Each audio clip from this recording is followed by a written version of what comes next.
só quando você eleva a consciência para entender os perfis das pessoas e aí você começar a verificar o que é urgente, o que tem um prazo médio, o que tem um prazo longo. Porque a pessoa perfeccionista vai querer fazer o melhor. Então ela faz um trabalho maravilhoso, mas ela se sente inseguro ainda de que aquilo já está com conteúdo completo. Ela sempre acha que tem algo a mais para colocar no trabalho. E isso vai tempo. Mas o projeto tem esse tempo todo? Esse é o grande dilema.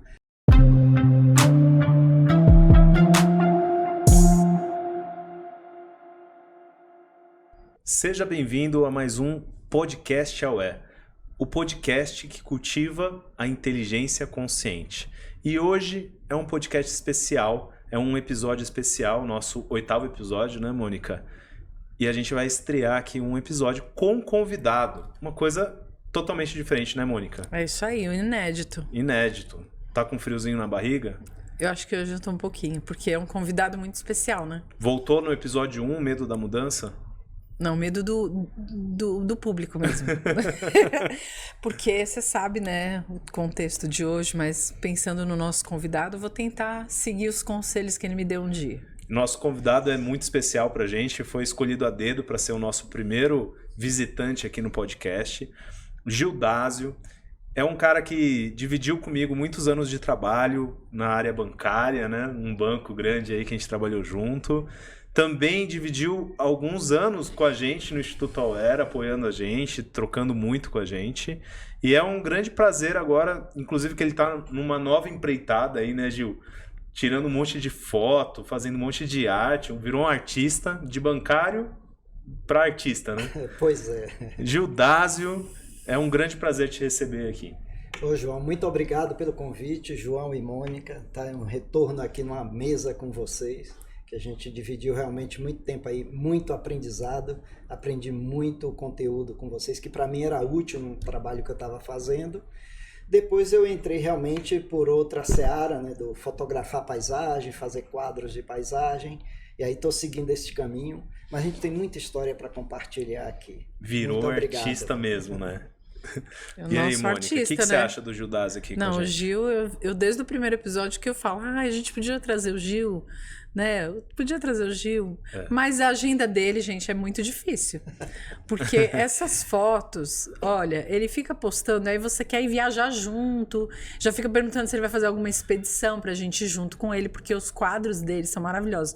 Aliás, no final, né, João, a gente pode deixar a descrição lá da página dele, porque Não, maravilhoso o trabalho dele. Quem gosta ele é um artista. de boas imagens, né? Quem tá afim de redecorar a casa, colocar um quadro bacana, o Gildásio Estamos aí. É o artista da vez nesse assunto, né? Muito bem. Tudo a ver com o tema de hoje, né? O que ele vem fazendo. Eu acho que tem. Qual que é o tema de hoje, Mônica? Calma, João. Vou deixar tudo arrumado. Tá tudo certo aqui? Tá arrumada a mesa? A Mônica tá virando artista também, gente. Tá correto? A minha caneca tá tudo correto.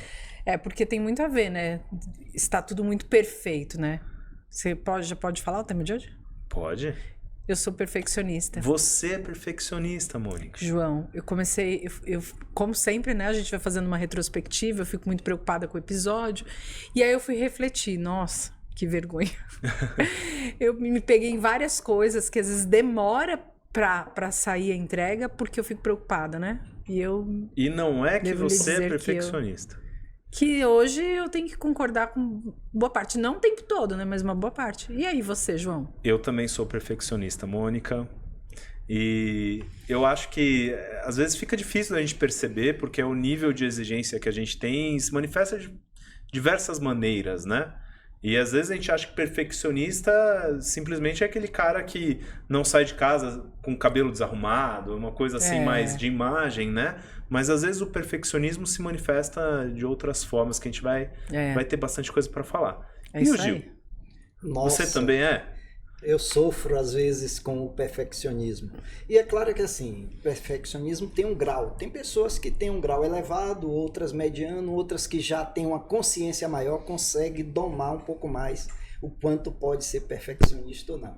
Até para não atrapalhar um trabalho, né, João? Porque se você quiser chegar ao extremo da perfeição, isso leva tempo. E às vezes não é viável, né? Num projeto, por exemplo, você gastar muito tempo. Mas é importante, eu acho que é um perfil que se encaixa bem nas equipes para trabalho. A gente vai falar um pouco mais detalhado sobre isso aqui. Tem seus pontos positivos e seus pontos negativos, né? A Mônica, por exemplo, tem exemplos aí que te atrapalham, nossa, né, Mônica? Muito. A questão do livro, né? Mas outros que te ajudam, né? Tem muitas situações que não foi positivo, né? Não me trouxeram bons resultados ser tão perfeccionista.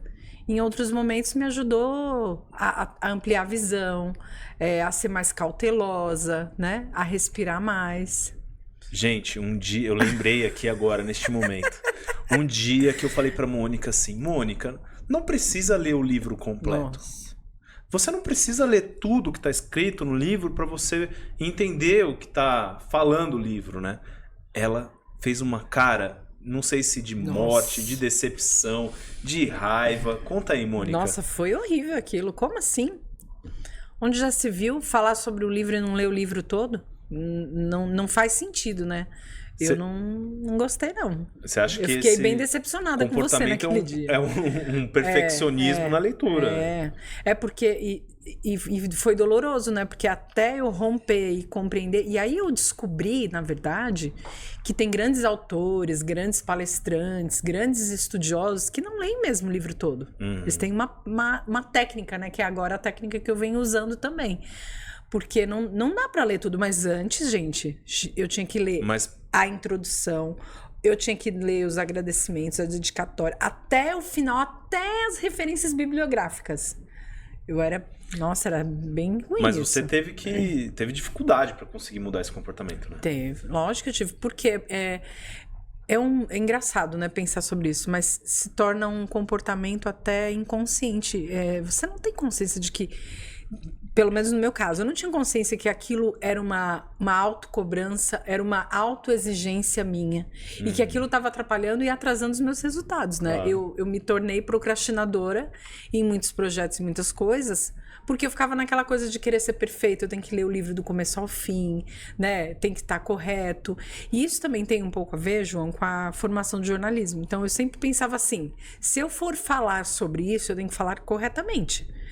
E eu ficava naquela cobrança. O outro, eu sempre penso assim, quando vou escrever alguma coisa, o outro não sabe do que eu tô falando, então tem que ser mais clara possível. Mas, às vezes, eu já fui clara. Eu tô fazendo muita cobrança para ser perfeita, né? E tem uma máxima que fala, feito é melhor que perfeito. Eu odiava essa máxima. Não serve, né? Para mim não serve. Eu estou me vendo na fala, Gil? Estou me vendo na feito fala de é Mônica. melhor que perfeito? Feito é melhor que perfeito para você João, agora? na verdade, assim, só quando você eleva a consciência para entender os perfis das pessoas e aí você começar a verificar o que é urgente, o que tem um prazo médio, o que tem um prazo longo. Porque a pessoa perfeccionista vai querer fazer o melhor. Então ela faz um trabalho maravilhoso, mas ela se sente inseguro ainda de que aquilo já está com o conteúdo completo. Ela sempre acha que tem algo a mais para colocar no trabalho. E isso vai tempo. Mas o projeto tem esse tempo todo? Esse é o grande dilema. Agora, para você sair disso, realmente é ganhando consciência. O quanto eu sou perfeccionista. O que eu preciso fazer para equilibrar isso. Porque o perfeccionista, apesar da gente estar falando desse ponto negativo, dele levar mais tempo porque ele quer fazer o melhor, ele dentro de uma equipe é um papel importante. Então já teve fases assim de projetos que eu trabalhei, que o projeto era rápido, e eu tinha a equipe lá, eu já sabia mais ou menos o perfil de cada um, e dizia, este projeto não posso entregar para um perfeccionista, que vai demorar, e esse é um projeto rápido. Eu entregava para uma pessoa que entregava o resultado rápido. Depois eu pedia para o perfeccionista fazer uma revisão, porque ele ia pegando as coisinhas para ir ajustando. Então você usava o perfil ali na hora certa. Isso. Se o projeto é um projeto de risco, problema... Vou dar um exemplo. Um equipamento hospitalar que tem uma precisão muito grande. O cara perfeccionista num projeto desse é importante. Tá? Não estou dizendo que os outros perfis não tenham cuidado. Claro, isso é um treinamento que a pessoa faz e vai desenvolvendo. Agora, tem alguma situação sua em que você colocou esse comportamento perfeccionista, né, para fora, né, por conta desse comportamento que te causou algum problema? Sempre causa, João, porque é a questão do atraso, né? Porque normalmente quando você tem um projeto, existe uma pressão muito grande de um prazo. Embora você estabeleça um cronograma, diz assim, olha, eu consigo fazer isso para o perfeccionista é bom. Tem um cronograma, ele sabe que ele tem que se guiar por aquilo. Mas é comum também dizer assim, vamos precisar antecipar o projeto em 1 mês, 2 meses, sei lá, E que aí, seja. né? Nossa, aí é um sofrimento, é o que a Mônica estava falando agora. Vai ter que diminuir a Vou ter qualidade. que diminuir, se eu estava prevendo fazer alguns levantamentos, algumas pesquisas, vou ter que reduzir para poder caber no tempo. E causa sofrimento, né? Causa porque eu estou achando que estou entregando algo imperfeito. E alguém vai dizer, por que fez isso? Ah, foi fulano. Ele não quer saber, os caras lá não querem saber que foi porque alguém pediu para reduzir o prazo. Então você vive nessa angústia. Teve um projeto uma vez que tinha um prazo e por uma série de razões o projeto atrasou. Não foi só por conta do perfeccionismo. E aí o vice-presidente, a gente chegou para ele na reunião e disse assim, olha, esse projeto, eu quase falo o nome, mas não quero falar o nome. Este projeto aqui, a gente vai precisar de mais 1 mês por conta disso, daquilo outro, tem um risco assim assado e tal. Eles, tem mais algum risco além deste que você me falou aí? Eu digo, não, os riscos são estes aí. Então vamos implantar na data, mesmo com esse defeito. Nossa. E a dor, né? E eu digo, não, mas vai dar muito problema, muita reclamação na central de atendimento. Eu vou reforçar a central de atendimento para atender o povo que ligar. Pode entregar Vamos na em data. frente. Tá bom, mas isso era um cara firme, né? Ele assumia a responsabilidade. Mas a questão é a dor que isso causa, né? A imperfeição, entregar algo que você acha que não tá, né? É muito difícil. Eu lembro, ainda continuando sobre a Mônica, daqui a pouco a gente fala sobre os meus casos, né? Mas quando a gente decidiu fazer um treinamento, Gil, acho que você estava com a gente numa empresa que a gente adotou lá, acho que 5 ou 6 livros. Nossa. E ela queria ler todos, né? Como assim? Não vou conseguir ler todos. Não, Mônica, tá tudo bem. Não precisa ler todos os livros. Não precisa ler todos os livros. A gente pode entender parcialmente. Eu lembro como foi difícil. Custou caro para mim, né? Essas situações, elas demandam emocionalmente muito, muito mais para quem é perfeccionista. Por mais que a gente aceite, concorde, internamente tá uma explosão. Né? Você falou disso, aí eu lembrei das apresentações, que eu ficava verificando, aí ficava olhando, mas o logo aqui tá estranho, não, ele não tá aplicado, e aí às vezes você falava assim, vai ter que ir assim, não dá pra ir assim, olha a fonte, olha a cor, e isso atrapalhava muito, né? Até quando eu ia fazer relatório de cliente. Que eu achava que sempre poderia ser melhor. Nesse caso, eu não tenho essa percepção, né? Eu faço o slide com erro, nem percebo o erro, com, de repente, a logo errada, não percebo, porque eu estou focado. Isso que é interessante a gente pensar aqui, eu acho que debater. O meu foco de manifestação do perfeccionismo não está nos detalhes. Eu quero ser perfeito, por exemplo, eu percebo que eu busco muito, isso me afeta, às vezes, ser perfeito na entrega, entregar pontualmente. Entregar exatamente no horário, ser efetivo no que eu estou fazendo. Então, para mim, o meu perfeccionismo, ele ataca muito mais em situações maiores e não nos detalhes. Entendi. Agora, João, isso aí tem muito a ver, por exemplo, você tem essa questão de ser perfeccionista e às vezes não se dá conta. Você acha que todo mundo deveria ser como você. Uhum. Eu despertei um pouco mais para isso numa determinada época da minha carreira, que eu fiz um treinamento que mapeava os perfis das pessoas. Você respondeu os questionários e o meu deu lá que era analítico. Analítico é o perfeccionista, né? O cara que acha que nunca tá bom, sempre quer fazer o melhor. E uma dose grande também de facilitador. É aquele cara do afago, o cara que integra a equipe e tal. E aí que eu comecei a ter noção de, caramba, existem outros perfis. Eu vendo você falando, na metodologia que eu ensinei lá, você é o cara do perfil empreendedor. É o cara que é ótimo quando você está criando um projeto. Ele é de muitas ideias, de muita energia. Ele vai para cima do projeto. Agora, se esse projeto durar mais do que o limite de paciência dele, ele desliga do projeto. Então é um cara bom para iniciar um projeto rápido, mas se o projeto é muito demorado, ele já dispersa. Mas tem um contraponto aí, por exemplo, um fato real. A gente está há mais ou menos 5 anos tentando gravar as nossas aulas para colocar num EAD. E eu não fico satisfeito com o que a gente faz, porque acho que aí bate esse traço também do perfeccionismo em micro detalhes. Não estou satisfeito com a iluminação, vamos ter que gravar de novo. Não estou satisfeito com o áudio, vamos gravar de novo. Podia melhorar esse conteúdo. Então, é uma manifestação que me atrapalha também. Então, se a gente olhar assim, eu não consegui entregar as aulas gravadas ainda, né? Há 5 anos, Mônica. 5 anos. 5 anos que a gente vem tentando fazer. A gente já fez vários testes, vamos deixar bem claro. Por quê? Né? Porque o meu nível de expectativa com relação a isso é muito alto. Eu ia trazer essa fala do seu nível de exigência. Exigência. Né? Nesse ponto, quem está entrando do lado do empresário também, né? Que quer ver o produto dele Mas com sucesso. Olha que interessante, né? Me autoexaminando, né? O que eu estou preocupado? Não é se eu errei uma palavra ou não, olha, vai ficar gravado. É uma imagem nossa que vai ficar por um bom tempo e eu não quero que essa imagem estrategicamente, né, tenha uma qualidade ruim. A imagem, o áudio, o que eu tô falando. Então, foi bastante desafiador.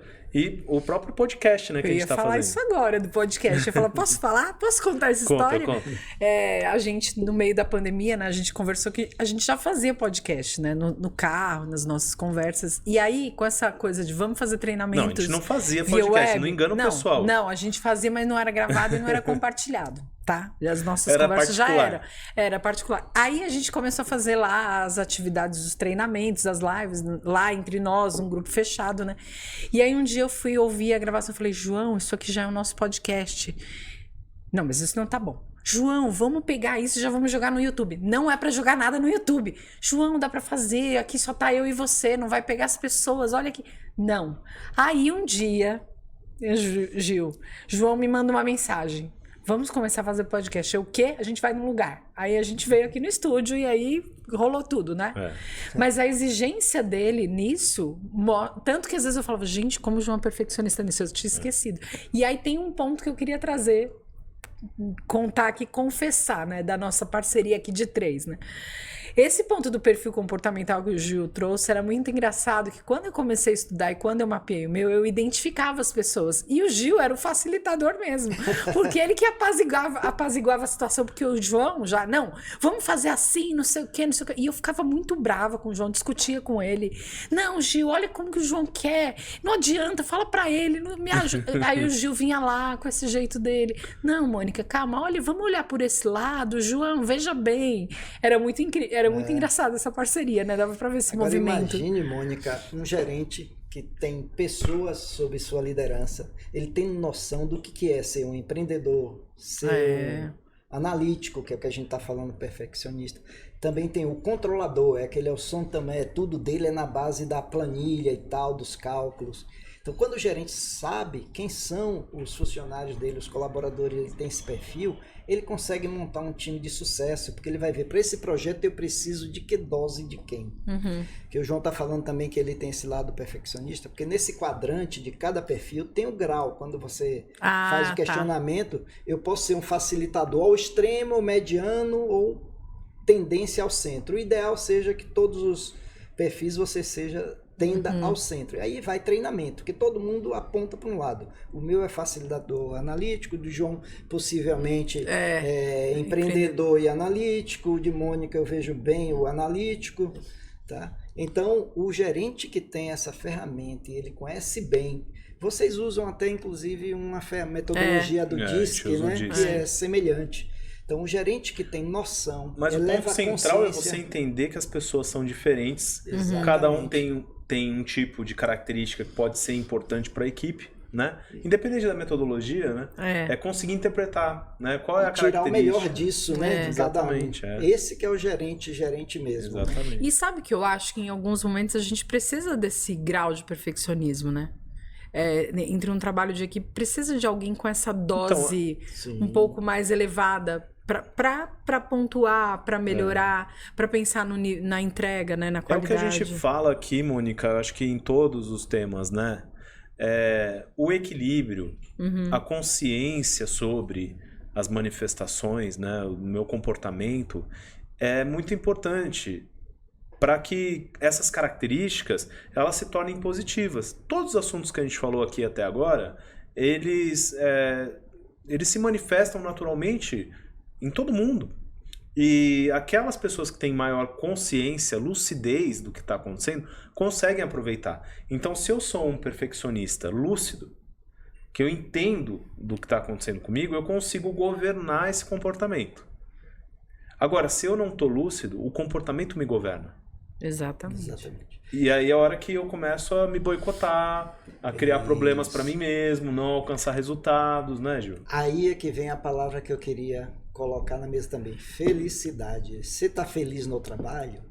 O perfeccionista, ele se cobra muito. Então, se ele não tem essa consciência que você está citando aí, ele pode vir a ter uma depressão, pode vir a ter um burnout.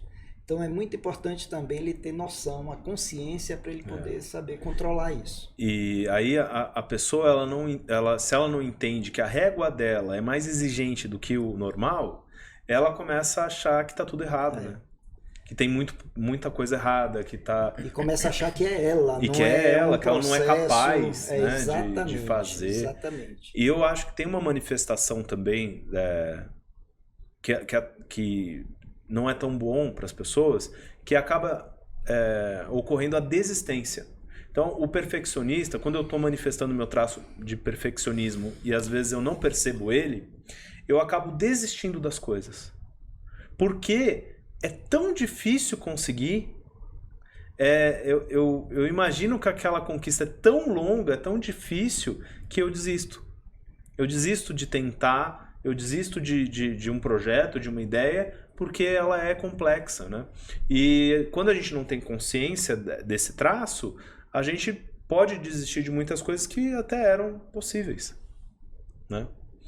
E a gente não observou, né, que era possível. O que você está me falando está me fazendo lembrar até de um livro da Brené Brown, que ela fala A Arte de Ser Imperfeito, que era um livro até que eu ia indicar. E aí é uma frase que tem lá, abandone quem você gostaria de ser e seja você mesmo. Muitas vezes o perfeccionista ele está escondendo uma rejeição, o medo da rejeição que ele tem. Então ele tem tanta insegurança, ele não tem certeza se aquilo está bem feito, que ele depende da aprovação do outro. Ele demora tanto tempo, né? Eu conheço pessoas que cozinham, que fazem bolos, que fazem coisas maravilhosamente bem, mas se cobra tanto para fazer melhor, para ter uma embalagem boa para entregar, tanto que nunca entrega porque ninguém nunca apoia, porque a pessoa precisa que alguém apoie aquela situação. E nem sempre quem tá do lado de fora se sente à vontade de apoiar porque acha que aquilo tá excelente. E você que precisa romper com essa sua insegurança, né? Se permitir ser mais vulnerável, que é um tema que a Brené Brown trabalha muito, eu preciso me permitir essa imperfeição, né? E de repente encontrar pessoas com quem eu confio para dar esse primeiro passo. Porque acreditar que todo mundo vai aprovar o que a gente sabe fazer, o que a gente entrega, gente, isso nunca vai acontecer. Porque a gente que é o primeiro a se aprovar, não se aprova, não se permite ser imperfeito, nunca vai alcançar esse resultado, né? Nunca vai fazer essa entrega efetiva. Se entrar nessa insegurança, né? Aí é que a pessoa vai desmotivando, vai ficando infeliz e aí vai gerando uma série de problemas. E esse nível de exigência, ele pode se manifestar em várias áreas da vida, né? Então, por exemplo, eu lembro que eu tinha colegas na escola que precisavam tirar 10. Se tirasse 9, era um absurdo. Tem outras pessoas que têm um nível de exigência muito alto com o corpo. Então precisa estar extremamente em dia, né? Aquela pessoa está muito bem, mas ainda acha que não está bom. Isso até pode desenvolver doenças, né? E são várias formas de manifestar que às vezes a gente não percebe. E a gente está no desequilíbrio dessa condição. Porque é legal a gente fazer bem as coisas, né? Eu acho que quando a gente é bom em fazer o que a gente quer ou o que a gente deseja construir... Quando a gente tem uma excelência, isso é ótimo. Agora, quando essa excelência se torna uma pressão, aí é um problema. Uma cobrança, o exagero, né? Poxa, que legal, vamos ter excelência no que a gente faz. Bacana. Mas nem sempre você vai conseguir. Agora imagine você ter essa situação e está sendo comandado por alguém que não tenha consciência Nossa. do piorou, que é o né? perfil. Aí é que É doloroso, desanda, né? Por isso que a gente fala aqui de inteligência consciente, né? Qual que é a ideia? Que as pessoas que estão assistindo a gente, se já são, se um dia serão, né, gerentes, gestores, coordenadores, diretores, que essas pessoas consigam ter uma maior consciência do que acontece com todo mundo, né? Você sabe que você falou... Você tava rindo aí, né, Eu amor? tava rindo porque eu lembrei de várias situações. Lembrei de uma específica de envios de e-mail. Tinha uma época que lá onde coloca o assunto, gente, eu ficava muito preocupada se eu escrever em caixa alta, caixa baixa. Então, eu queria colocar os tópicos tudo certinho com uma barra. Aí um dia a minha irmã falou assim, Mônica, você sabia que essa sua barra pode impedir que o e-mail chegue na caixa da pessoa? Eu fiquei tão desapontada, porque na verdade eu colocava uns pontinhos, colocava uma coisa para ficar uma mais apresentável. Porque eu falava, gente, a pessoa Aí tem que o ver que é e-mail um não e-mail chega. comprometido. E aí ela falou aquilo, eu falei, gente, será que as pessoas não estão recebendo meu e-mail? Tá, então eu vou caprichar no corpo do e-mail. Gente do céu, eu demorava muito tempo. Eu li o e-mail 10 vezes. Eu ficava olhando 10 vezes. Aí eu fechava e eu pegava um café, voltava. Aí eu li em voz alta, né? Porque o perfeccionista, ele quer, né? Demora muito tempo. Olha, e aconteceu isso recentemente, fazendo um trabalho para uma empresa. Eu fiz um e-mail de uma forma. E aí passaram 3 dias, eu falei, gente, que vergonha, como é que eu tô escrevendo um e-mail assim?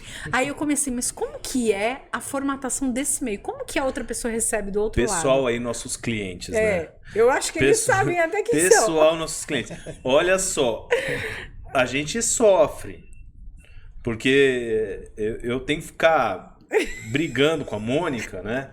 Pra ela mandar logo. Não, mas é porque eu quero... Aí ele me sinalizou, Mônica, a gente precisa informar esses pontos, não se prenda tanto. Mas eu fico pensando, gente, como que a outra pessoa vai receber? Ela tá entendendo que a gente tá preocupado, que a gente quer dar os maiores detalhes? Mônica, para de ser detalhista. Ele fala pra mim às vezes.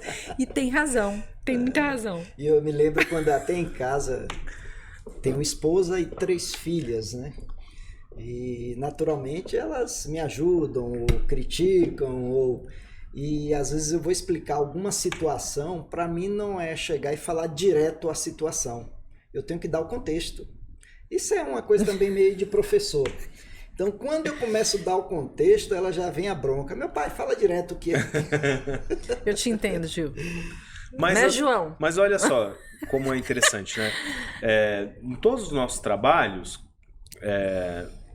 eu uso a Mônica em todas as situações que eu preciso construir algum conteúdo, algum texto. Ela passa por ela. Então, tudo que eu escrevo passa pela Mônica. É um Vê aí, perfeccionista que contribui no trabalho. Então ela checa lá se tem algum erro, pega vários, né, Mônica? Pego. Não, eu me preocupo muito com quem vai receber e quem vai ler, né? Isso veio desde sempre lá da minha formação e eu fico sempre preocupada. Será que a pessoa consegue ler dessa forma? Será que a pessoa tem esse perfil para leitura ou ela gosta mais de imagem, né? Eu sempre falo, vamos mesclar. E às vezes isso me atrapalha quando também. A Mônica deixa passar. Aí a gente faz lá uma apresentação, ela revisa, eu reviso, aí outra pessoa revisa, aí chega lá na hora que a gente tá apresentando, né? Nossa, eu aí quero a hora morrer. que ela vê lá, ela fica assim, quero morrer. E eu fico vermelha na hora. E eu não ligo. A gente viveu muito essa experiência no banco onde a gente trabalhou, né? Que tinha umas apresentações para fazer, que embora tivesse... Tinha gente mais perfeccionista do que a gente, né? Porque revisava 8, 10 vezes... E eu em especial, tinha muita preocupação se as palavras que eu estava usando, porque tinha situações complicadas para se explicar, né? Eu tinha muita preocupação em passar direitinho e que todos entendessem. Eu tinha isso e quando até hoje você tinha toda essa preocupação, fazia um bom trabalho e ainda assim alguém encontrava uma incoerência, alguma coisa errada, como que você se sentia? Nossa, a gente fica triste demais, João. E acontecia, Dói, né? porque sempre alguém ia dizer, olha, a minha área participa desse projeto e você não citou. Olha, aquele conteúdo ali era melhor se fosse... Eu digo, nossa, passei por 10 revisões antes e ainda Uma coisa que eu acho que é interessante a gente tocar aqui é que muitas vezes as pessoas percebem que o outro tem essa autocobrança grande e em alguns casos as pessoas usam isso contra a própria pessoa, né? de enfatizar pequenos detalhes que geram sofrimento, geram um aprisionamento da pessoa. A pessoa ela vai se diminuindo, né? Então, existe aí uma conduta que eu acho que é antiética, diria assim, ou às vezes uma estratégia competitiva, né? Também pode ser. Eu vou te diminuir, eu sei que você é extremamente perfeccionista, se cobra demais, então eu vou começar a falar, Gil, esse detalhe aqui eu acho que você deixou passar, né? Podia ser melhor. Podia ser melhor. E aí eu vou detonando com ele. Então, para a pessoa que tem esse traço, ela tem que ter consciência de que esses apontamentos nem sempre são tão importantes assim.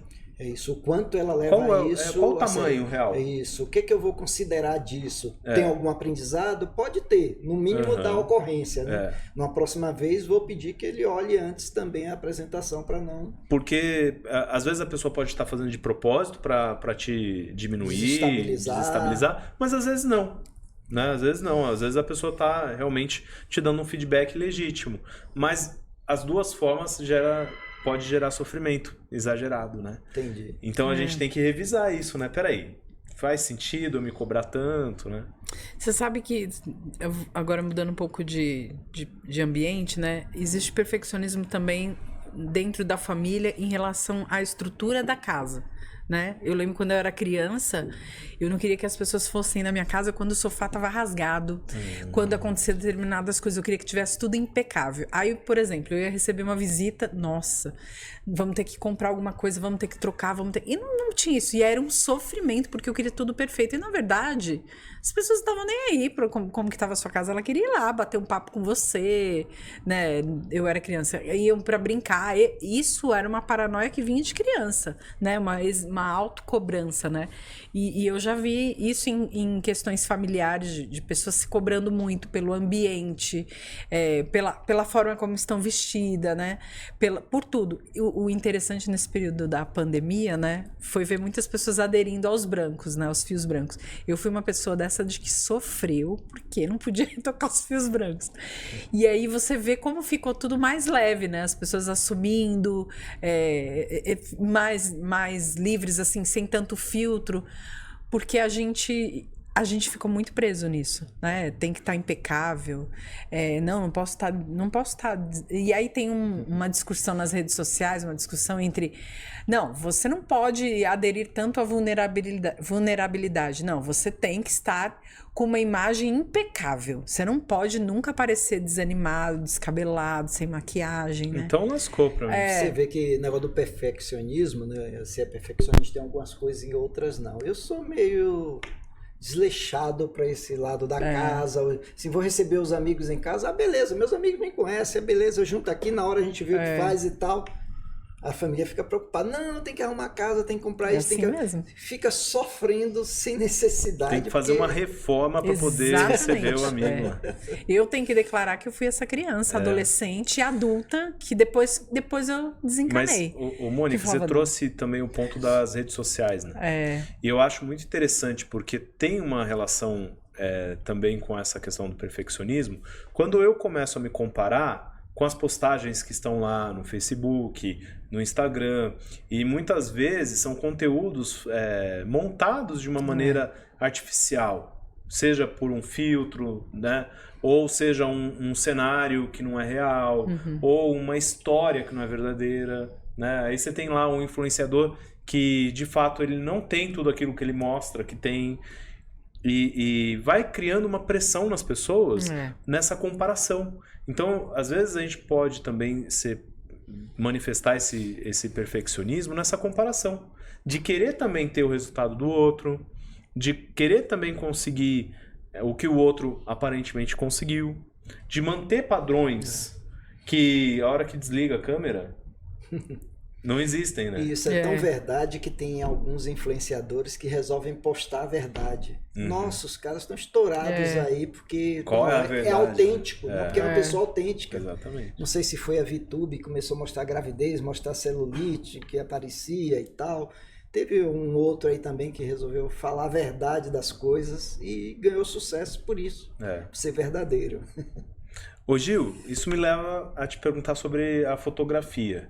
Tem perfeccionismo nessa sua atuação? Como que isso se manifesta? Tem que ter, João, porque assim, desde o momento da captura da imagem, você tem que ter muito cuidado com não tremer, pegar a definição máxima possível da imagem, porque é uma imagem que você vai ampliar em quadro. Por exemplo, o maior que eu vendi foi de 2,20 de altura por 2,30 de comprimento.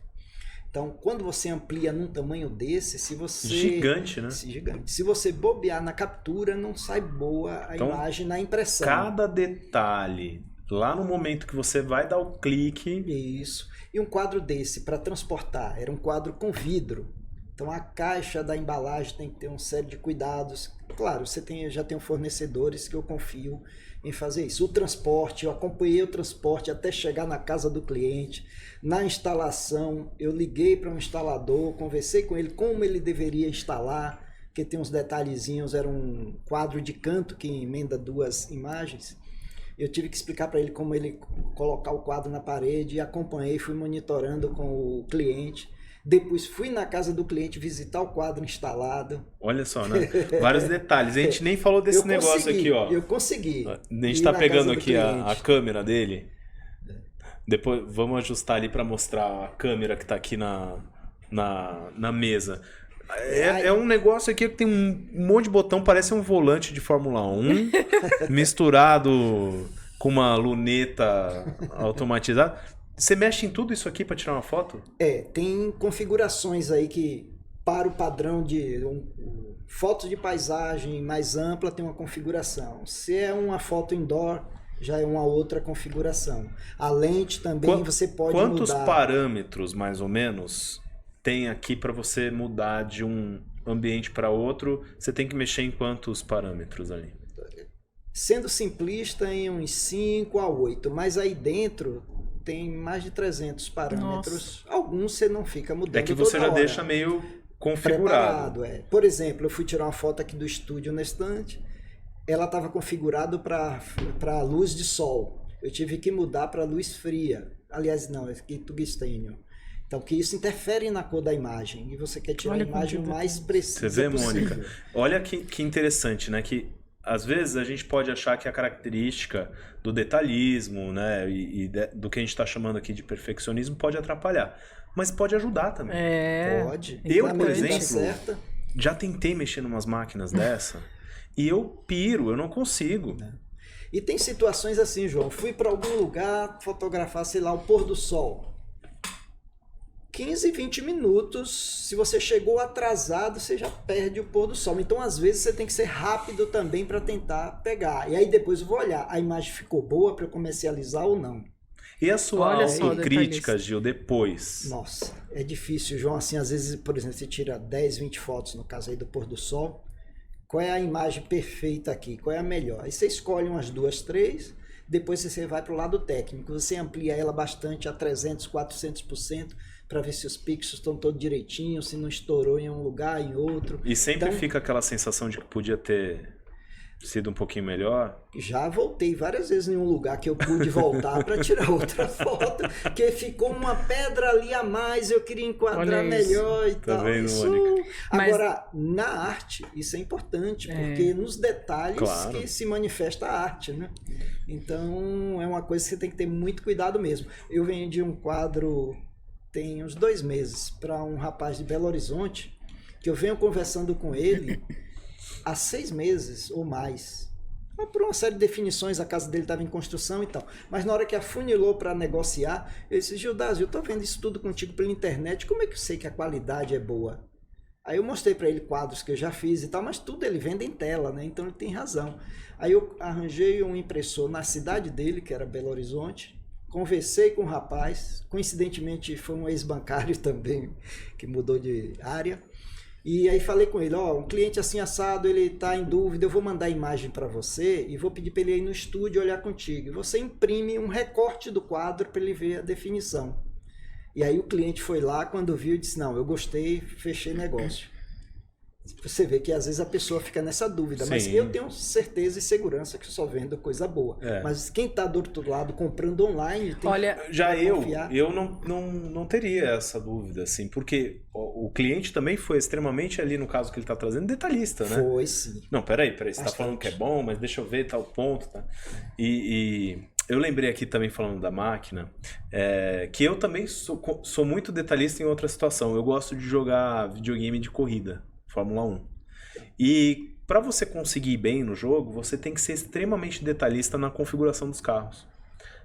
Você tem vários sets lá que você pode mudar, você pode ajustar de um lado, ajustar do outro, várias configurações. E aí eu lembrei, na hora que a gente estava falando disso, eu falei, cara, olha, eu sou extremamente detalhista, perfeccionista, você tem que ter uma paciência enorme, porque você vai, configura, aí você sai com o carro, aí dá uma volta, aí você fala, ixi, não ficou bom.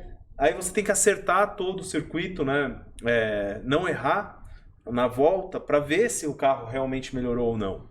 E aí você erra numa curva, aí você fala, putz, tem que dar a volta de novo. Então requer muita paciência, persistência e perfeccionismo, nesse sentido de chegar ao limite do tirar o bom resultado do bom resultado, né? E é interessante que isso me faz bem, só que às vezes me faz mal.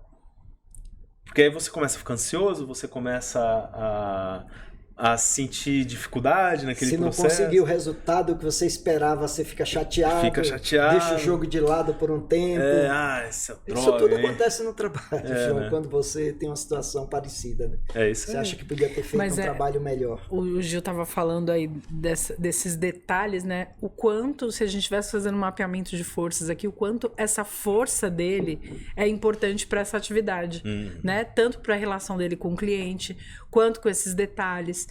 E aí você foi falar dessa corrida, me veio, né? Eu fiquei aqui me questionando. Será que todas as coisas que a gente gosta muito, se a gente é perfeccionista, ela vira uma força?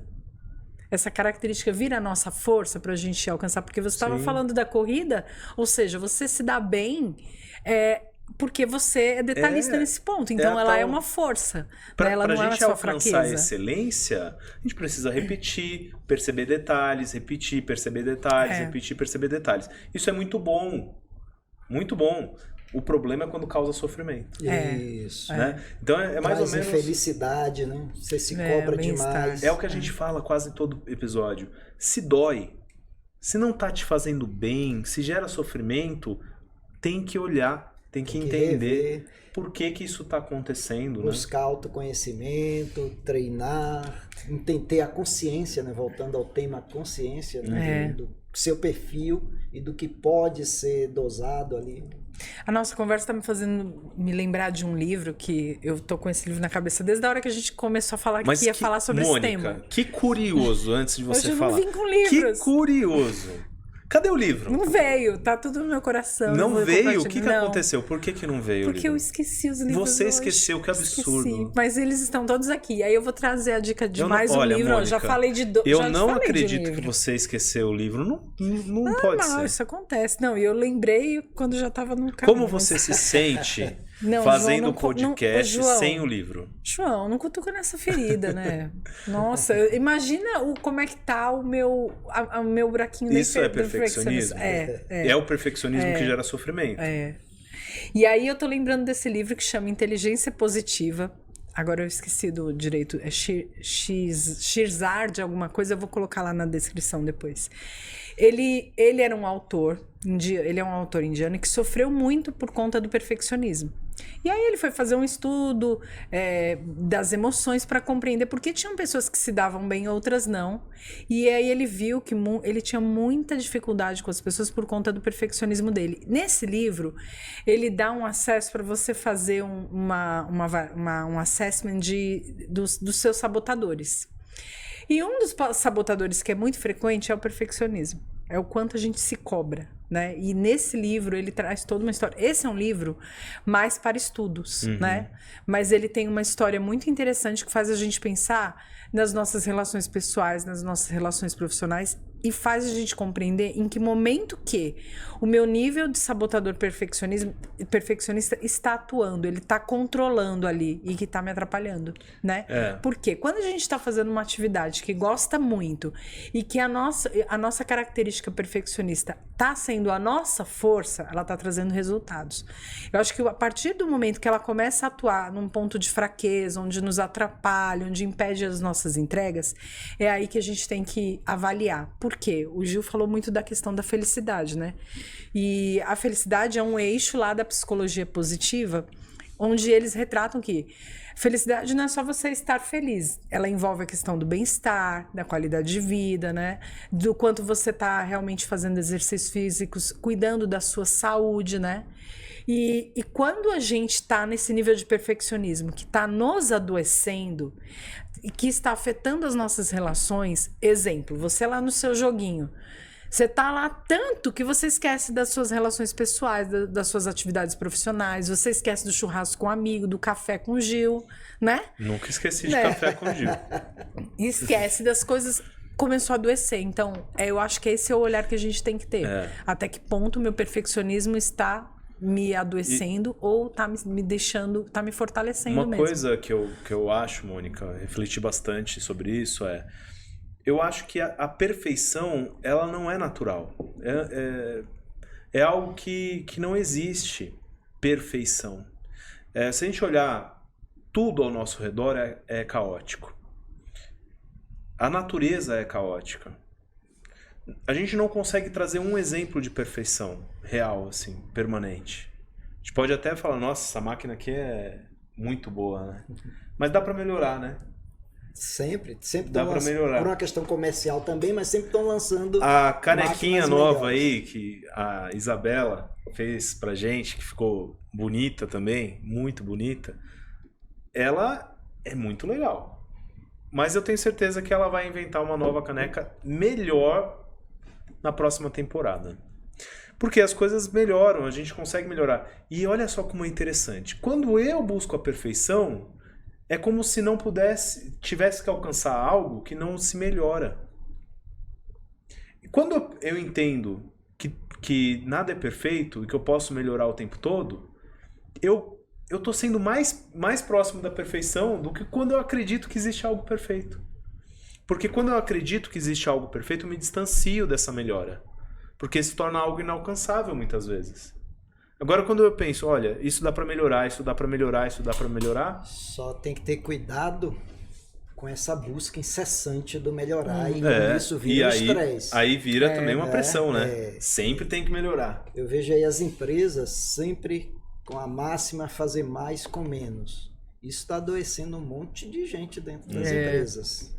É uma pressão, né? Que às vezes é impossível de alcançar algumas metas, algumas decisões ali que a gente não consegue chegar, né? É complicado. Ô Gil, eu queria que você contasse aqui pro pessoal como que foi o convite para participar do podcast. E os dois malucos aqui falam, olha, Gildásio, a gente vai fazer um podcast com você e é isso aí, vamos fazer um podcast, mas como? O que a gente vai falar, né? Eu fiquei apreensivo assim para alinhar como é que seria o início, meio e fim. Aí não recebi a resposta nenhuma. Eu digo, Mônica, vocês já prepararam o que é que vocês vão me perguntar e tal, barará? Qual roteiro? As perguntas. Mesmo não tendo isso, eu disse, não, Gildásio, é um bate-papo mesmo e tal, tem que ser uma coisa mais natural e tal. Beleza, mesmo assim eu fiz a minha listinha aqui, Ô, Gil, que eu queria falar de alguns temas. Você sabia que tem muita gente que me pergunta sobre o podcast e quer saber, né, como que é o roteiro que a gente faz, a estruturação. E a hora que eu falo, pessoal, que não tem roteiro, todo mundo fica assustado, né? É verdade, né? Não tem roteiro. Você sofreu isso, né? Claro que eu sabendo do tema, comecei a olhar o que eu sabia do assunto. A única coisa que a gente fez foi, olha, vamos falar sobre este tema. Isso, né? Isso. E aí a gente falou, beleza, vamos falar sobre esse tema, mas você... Desse tema eu já vivi isso, já vivi aquilo, comecei a olhar histórico. Mas você sabia que vida. a Mônica passou pela mesma situação no começo? Imagino, porque o perfil é parecido. Né, Mônica? Gente, eu queria... Não, João, vamos trazer isso, vamos trazer esses dados, essa pesquisa. Não podemos gravar. Não pode a ser gente não assim. pode gravar amanhã porque a gente não fez o roteiro. Não foi isso que você falou? Foi. Vamos remarcar. Não tem roteiro, João. Não tem. Aí É interessante, porque para algumas coisas, o nível de exigência dele até irrita, gente. Ele irrita, dá vontade de xingar, sabe? Mas para outras coisas, a gente fala, mas como não, João? Ele, não, Mônica, presta atenção. A conversa é assim, assim, assim, assim. Não, João, mas precisa buscar isso. A questão dos livros, gente, que ele tá me cobrando hoje, eu fico enlouquecida. Eu falo, João, desse tema eu ainda não li nada. Mônica, vou te explicar. Não, João, mas eu nunca li desse tema. Aí eu vou pensando, falar, não, esse livro se conecta, mas eu fico... Uma vez ele não me arranjou, na época que eu estava lá junto com vocês, uma aula sobre indicadores e tal, que ia dar lá para a empresa... E eu fiquei louco, eu digo, nossa, eu já trabalhei com indicadores, que eu trabalhei no escritório de projetos e tal, mas os indicadores eu achei que não era só aquilo, para outra empresa tinha que ter coisas novas. Sair correndo atrás de cursos e tal, aprender outros indicadores. É uma dureza. Eu coloco vocês em umas enrascadas. Né? Vive em fogo cruzado aqui. Mas eu acho que essa mescla é interessante, né? E a gente, eu acho que convive com pessoas de diversas tendências. Então, certamente, eu posso incomodar vocês em algumas posturas aí que não tem muita organização, né? Meio rebelde, né? nessa questão. Mas também acho que contribui de outras formas, né? E às vezes também o meu perfeccionismo em outras áreas, né, Mônica? Pode também incomodar a vocês também, né? Paola que nos diga, né, Paola? A Paola. A Paola, nossa querida colega aqui do Instituto AUERJ. Quando que a Paola vem pro podcast? Ela tem que ser a próxima. Paola, você vem para São Paulo, Paola. Muito bem. Mônica, o que mais de livro que tem? Só esse exemplo? Eu tenho 2 livros, né? Mais 2 livros, mas são todos da Brené Brown. A Coragem de Ser Imperfeito e A Arte da Imperfeição. Ela é a especialista aí, que todo mundo conhece, que fala sobre a vulnerabilidade. E esses 2 livros, ela traz essa provocação mesmo. Vamos parar de ficar buscando essa perfeição e vamos abraçar a imperfeição. Tem inclusive um documentário lá na Netflix da Coragem de Ser Imperfeito que eu super indico, é maravilhoso, né? E ela, assim, eu não posso dizer, tem uma outra, não tem ninguém comparado a ela, ela é uma especialista no tema, ela é a autoridade nesse tema, eu super indico porque é uma dor mesmo, né? E existe esse movimento de pessoas falando, não, mas a gente não pode falar da nossa vulnerabilidade, não pode expor. Você pode tudo, gente, desde que você esteja vivendo uma vida saudável, equilibrada, né? Desde que você esteja fazendo as suas entregas de forma coerente e caminhando para a sua evolução, né? E se você quiser também, né, Mônica? Porque se você não quiser expor sua vulnerabilidade, tá tudo bem também, né? Porque às vezes a pessoa começa a seguir uma outra imposição, né? Não, agora tem que mostrar. Né? É uma outra imposição. Então a resposta é sempre olha para você, entende o que você está sentindo, qual a sua necessidade, e isso é o importante, né? Eu acho que se eu pudesse deixar uma mensagem assim, busque o seu ponto de equilíbrio. O ponto de equilíbrio, meu ponto de equilíbrio não é o ponto de equilíbrio do João e muito menos do Gil. Não é. Cada um tem o seu, mas busque o seu ponto de equilíbrio e compreenda a sua necessidade de perfeição, de perfeccionismo. Por que eu tô perdendo tanto tempo? Algumas coisas ainda são difíceis, né? De falar. Eu sugiro trocar a ideia do perfeccionismo, da busca pela perfeição, pela excelência.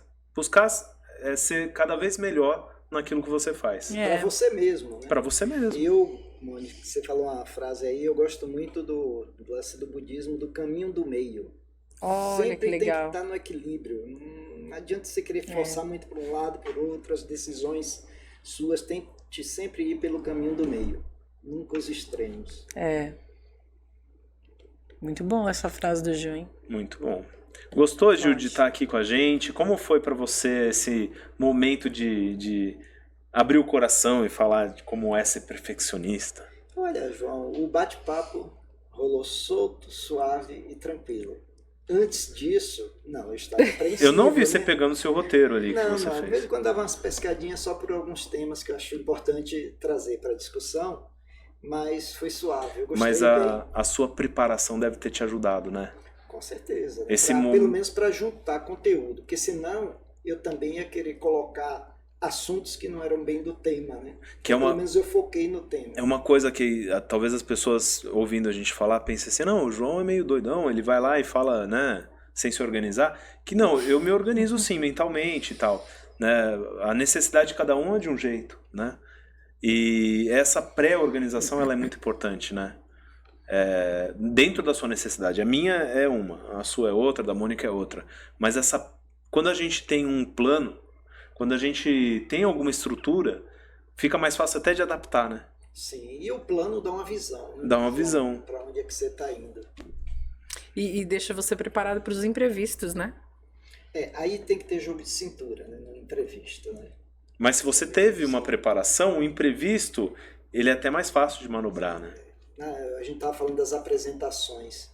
Quando eu fazer uma apresentação de um tema, eu imagino um monte de coisas que podem vir de perguntas diferentes e tal. Às vezes vem uma que não tem nada a ver, né? Pois é, pode acontecer, mas você tem que se preparar. Essa fala do Gil aí faz pensar num próximo tema que a gente poderia trabalhar, porque quando a gente vai fazer a apresentação, o medo e se eu não souber responder aquela pessoa?